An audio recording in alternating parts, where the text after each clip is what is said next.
तिकडे सोलापूरमध्ये मंत्री राधाकृष्ण विखे पाटील यांच्याकडून वाळू तस्करांची पाठराखण करण्यात आली आहे। वाळूच्या गाड्या चालू राहू द्या असं कुमार आशीर्वाद यांना सांगितल्याचं राधाकृष्ण विखे पाटील यांनी म्हटलं। कुमार आशीर्वाद हे सोलापूरचे जिल्हाधिकारी आहेत, तर सगळ्या गोष्टी गांभीर्यानं घेऊ नका। TV9 मराठीच्या प्रश्नानंतर मात्र विखेंनी घुमजाव केलाय।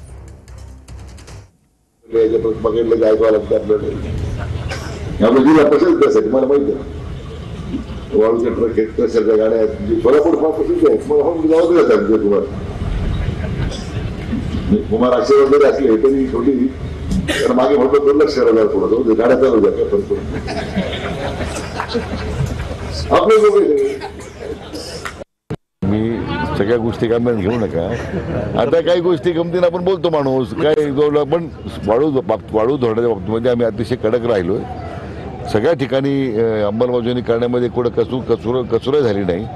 अनेक वेळा अधिकाऱ्यांवर कारवाई करावी लागली आणि वाळू काढण्याच्या नदीतून म्हणजे आपण नदीतलं पाणी संपवून असं होतं, म्हणून त्याला विरोध माझा नेहमीच त्याला विरोध राहिलेला आहे।